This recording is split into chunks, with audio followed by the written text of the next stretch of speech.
Countdown for blast off. X minus 5, 4, 3, 2, 1, fire.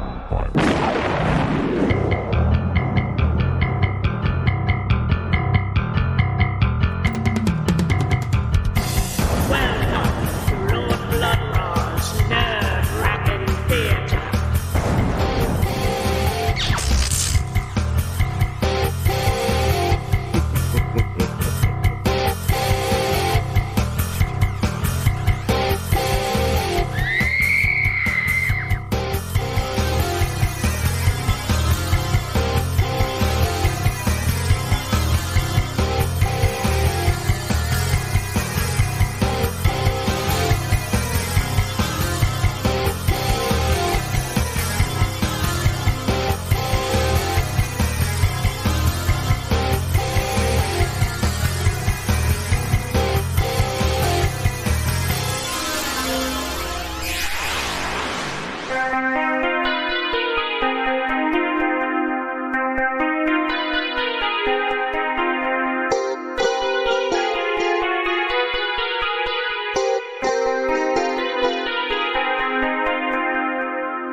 My lords and ladies, geeks, geekerellas, geekulas, and geekeritas, I am Lord Blooddraw, and this is Lord Bloodraw's Nerve-Wracking Theater. And tonight we have yet another alien invasion movie for you, but this one has a twist. When evidence of a plan by aliens from Venus to invade the Earth is discovered, we humans don't just start arming up for the battle to come. No. We send a crew of highly trained scientists to Venus to see just what their problem is. Ha-ha! Tonight, from 1962, it's the intriguing science fiction tale, First Spaceship on Venus. Ha-ha! First Spaceship on Venus originated as an East German-Polish production in 1960, entitled The Silent Star. When the film was released to American markets, it was retitled and rather heavily edited, having had quite a bit of Soviet propaganda.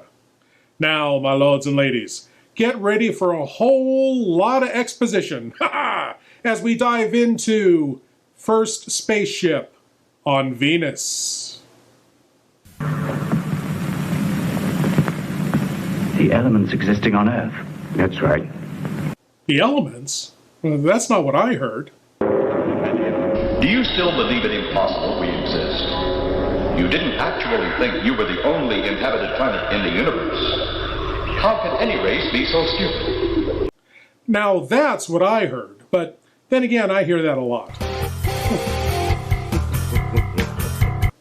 Hello, LBR here. How can any race be so stupid?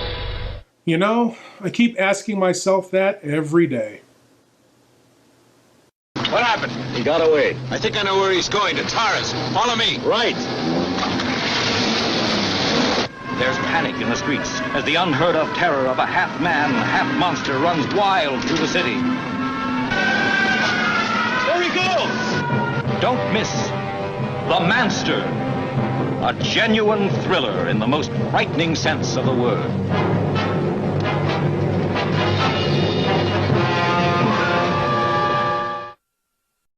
Now back to First Spaceship on Venus, as the first spaceship to go to Venus is preparing to be the first spaceship on Venus.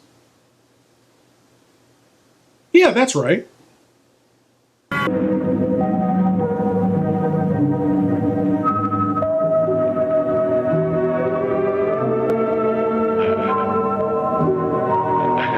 Are you sure it was the safety belt that was uncomfortable and not that space corset you're wearing? Oh, and they're wearing chaps, too. Kind of a space bondage cowboy thing going on there. First spaceship going to Venus, and the first space crew to make such a bold fashion choice. Present speed is 4.3 miles a second. Are you ready, Brinkman? All right, let her go.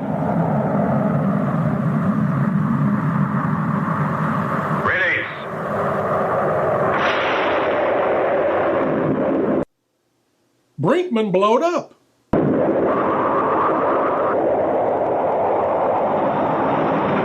Oh no, there he is. He's safe and headed down to the planet Venus, where the natives are preparing to launch an attack on the Earth. You know, it might have been easier just to blow up.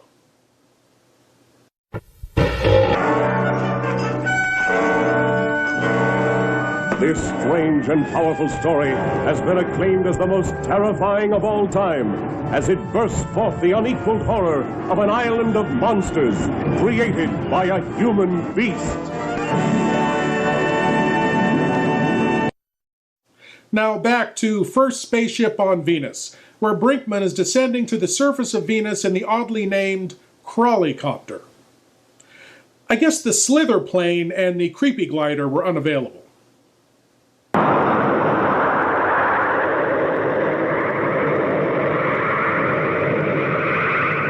Brinkman? Hello? Hello, Brinkman? Hello? What's the matter with his receiver? I'm not getting you. There's something wrong with your receiver. Can you hear me now? I can't understand you.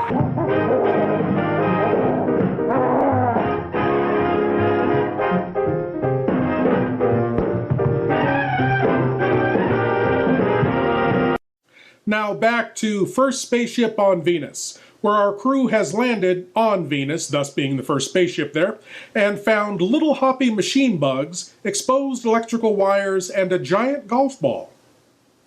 We can only hope they find out what this all means. I am looking at Venus on the observation screen of the Cosmostrator.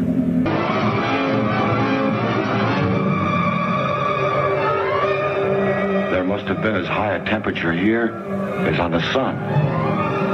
And every living thing was destroyed by an incredible catastrophe.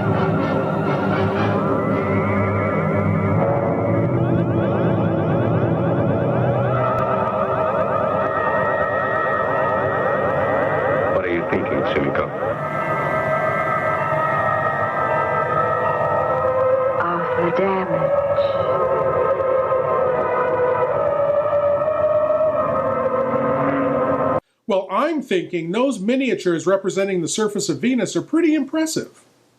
They're very surreal and abstract. British director Alex Cox, who gave us 1984's Repo Man, commented on the production design during a Soviet science fiction film retrospective, calling it a masterpiece of production design. I don't know if I'd call it a masterpiece, but it's pretty cool.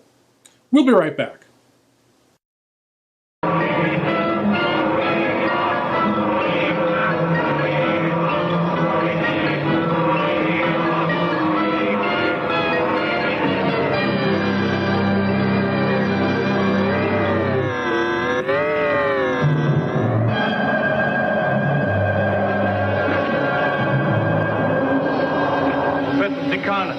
The glass forest is radiating energy. Come quickly.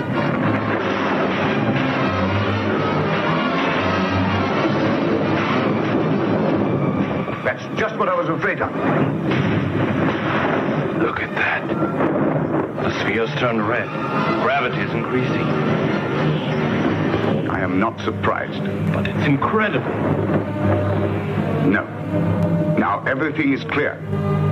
The sphere creates an artificial force field, which strengthens the gravitation of Venus and diminishes it. At this very moment, the power is augmenting, and when the energy is inverted, the field will reverse itself. We'll be hurled into space again. Okay, everybody got that? You all understand? Good. Now, somebody explain it to me, because I lost them after now everything is clear. I am not surprised. Hey! I'm a horror host, not a science guy.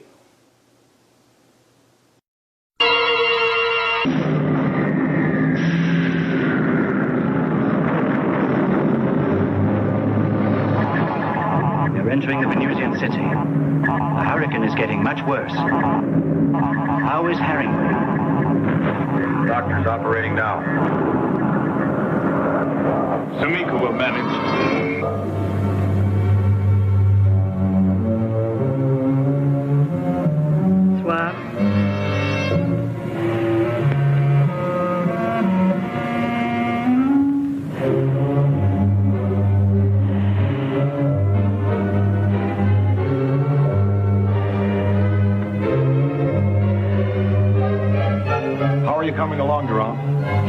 I've managed to fix the computer.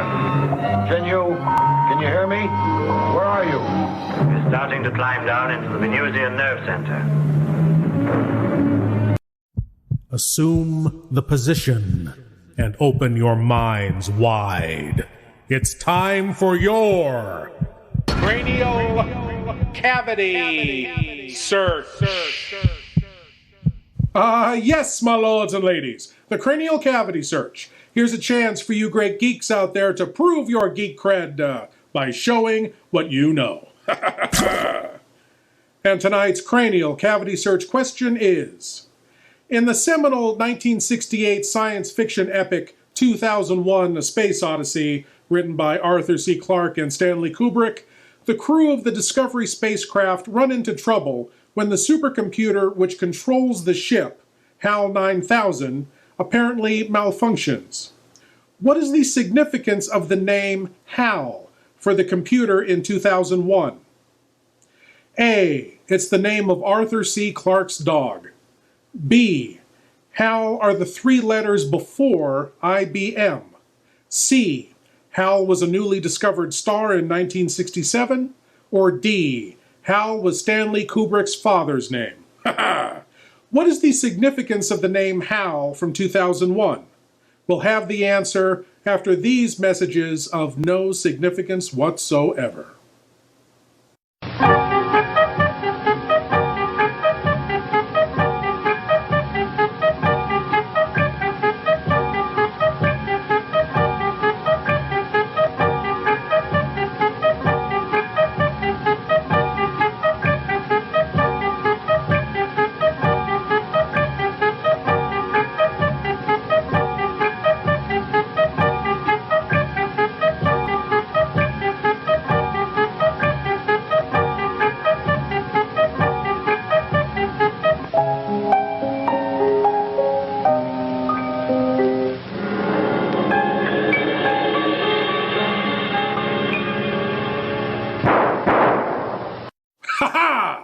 And the answer to tonight's cranial cavity search question.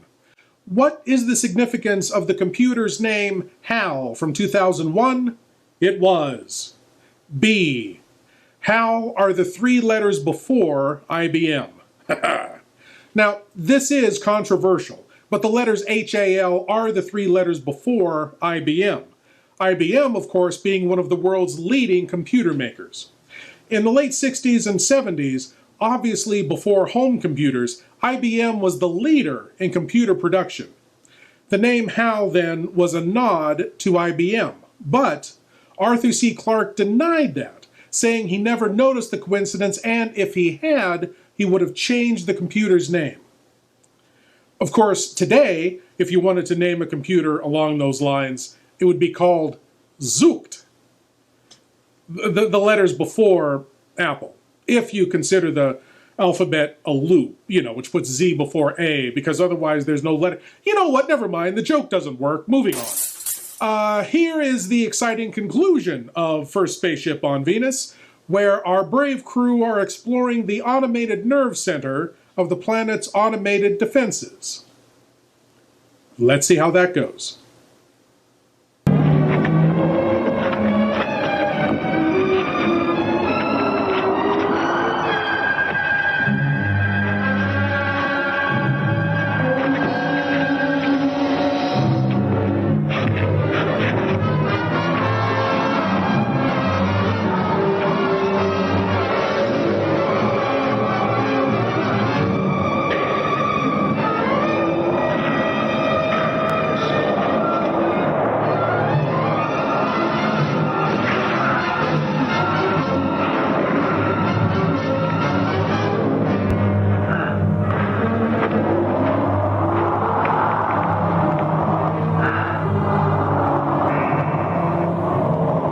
Spacesuit.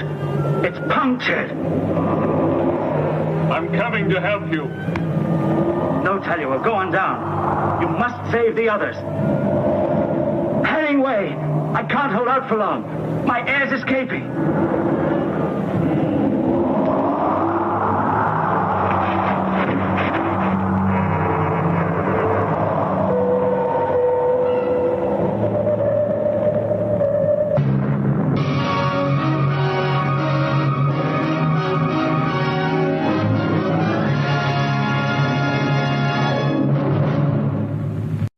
You know, the two biggest mysteries in this film are still unsolved. One, what did those letters the ground crew were wearing on their chests mean? And two, is that really Devo in an uncredited cameo? Probably not, but I like to think it was. Anyway, my lords and ladies, I want to thank you all for watching, and I want to invite you all back again next week when we'll do whatever this is all over again. Ha ha! As always, I am Lord Blooddraw saying, geek out.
Hey, and welcome to another episode of After Hours Cinema. I'm your host, Lee Turner, and tonight we're going to mix things up with a little bit and show you an Americanized version of the Japanese monster flick Gamera, the Invincible, released in 1966.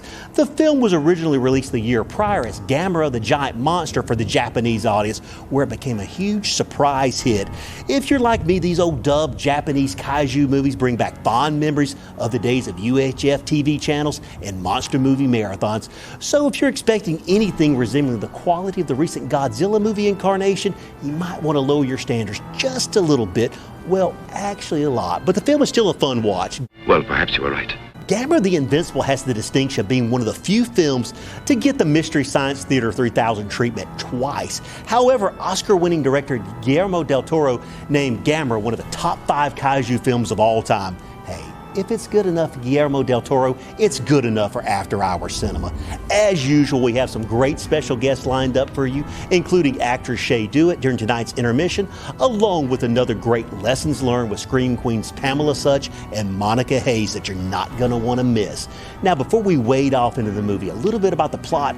It concerns an atomic explosion which awakens a giant fire-breathing turtle from hibernation who seeks revenge trying to take out Tokyo. So you don't want to miss this action, so let's get to Gamera the Invincible.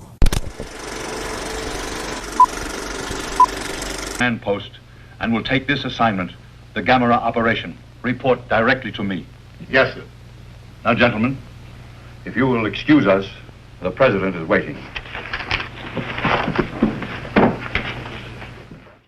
Hey, and welcome back to After Hours Cinema and our first break of tonight's movie, Gamera the Invincible. How about that swinging intro song by the Moons? Just kind of screams monster flick, don't you think? Gotta love those miniature sets as well. Speaking of miniatures, when the production first began, it was for a film called The Great Rat Swarm. But due to production problems with the rats, they decided to salvage the miniature sets and come up with a new monster. So Gamera the Giant Flying Turtle was born. Is anyone like me thinking the added American scenes are not really adding much to the story? One of the most recognizable cast members is Brian Dunleavy, who portrayed General Honor, who led a storied life and acting career. Born in 1901, Dunleavy lied about his age so that he could join General Pershing's expedition against Pancho Villa, and later in World War I volunteered as a pilot in the famed Lafayette Escadrille. After wrapping up his military career, he turned to acting and landed his breakout role in 1935's The Barbary Coast. Coast. He was nominated for an Oscar for his role in 1939's Beau Geste. He would later star in the film adaptation of the classic book 2 Years Before the Mass. Dunleavy also has an interesting horror film connection in that he married the widow of Bela Lugosi, Lillian. Well, I think it's time we check back and see how the plans to stop Gamera are coming along, so let's get to the action. The oils are dipped in a thick, golden, southern-style corn batter that seals in all their freshness and flavor. Their freshness and flavor. Their freshness and flavor. Freshness and freshness and flavor.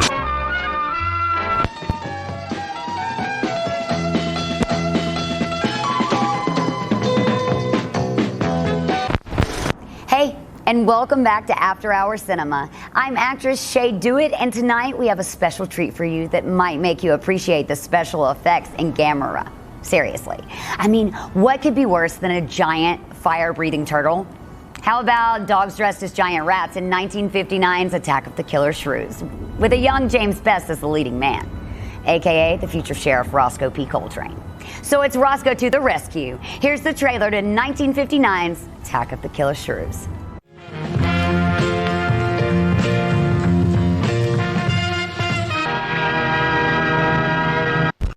Appreciating Gamera a little more now?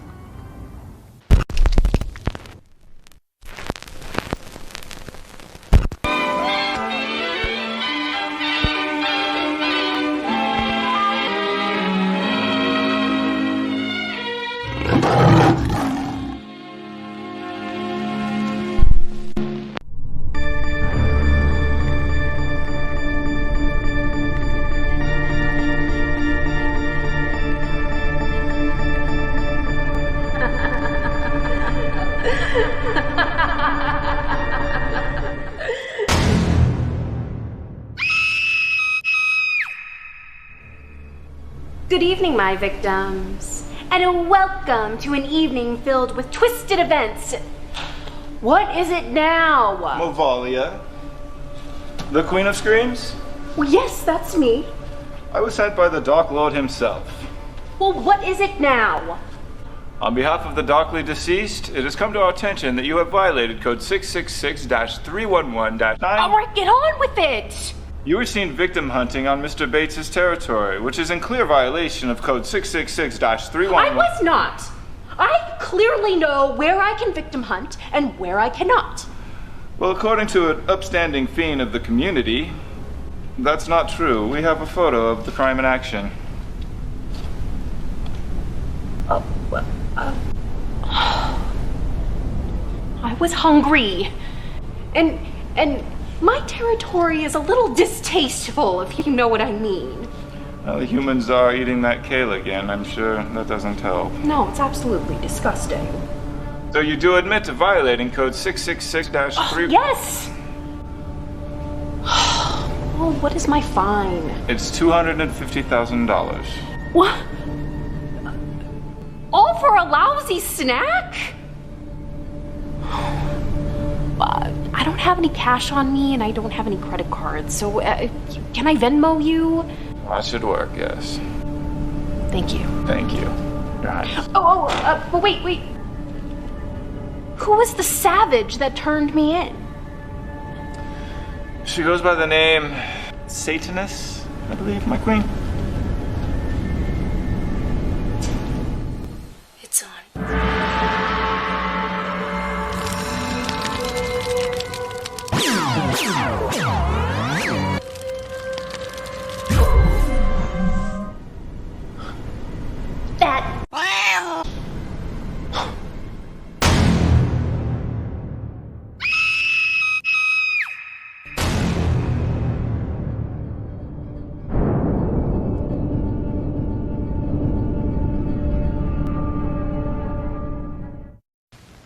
And now, on with the show. Move on! Blow your cool. We're not going anywhere. Right. I say we should stay here and dance. How about it? Are you all insane? Hurry, get out of here!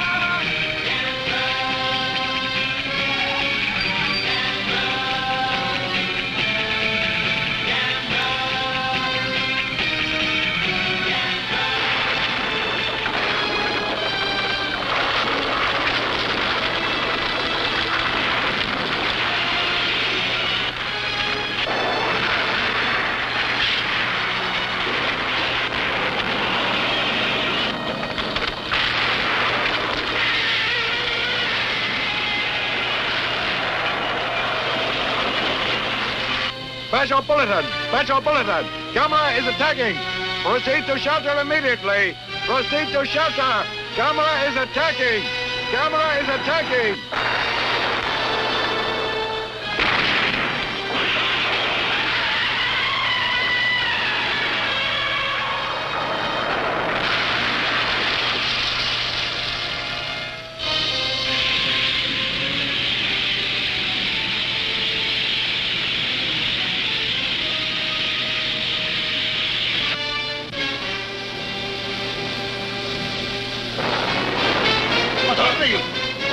What is going on? Camera! Camera! Camera!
The authorities have orders not in the immediately threatened areas between Shaheen and Tokyo Toshio, Bay to come and stay help off me, the please. streets to facilitate Come on. rescue operations. I can't do it all by People in myself. outlying areas will receive evacuation Toshio, did you hear me? from their civil I need defense some leaders. help. Do not attempt to leave on your Toshio. own. Only authorized rescue and fire equipment and personnel will be passed. Don't do that. If you still have Listen running to water, me. fill as You many mustn't. large containers as possible so you have a supply on hand for drinking and smuggling.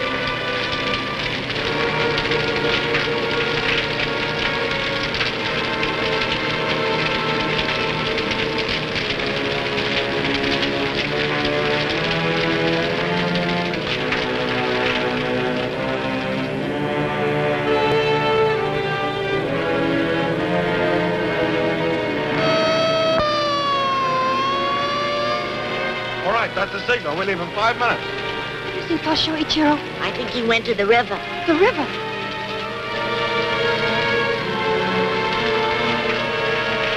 Toshio! Toshio! Toshio!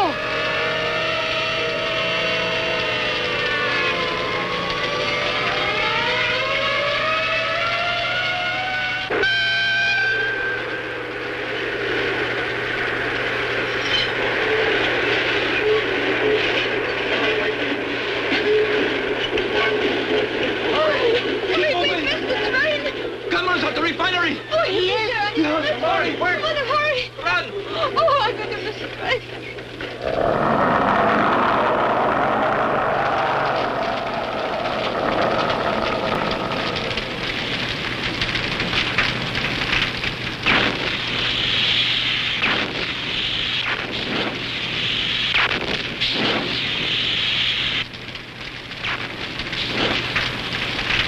Okay. Get going! Roll it!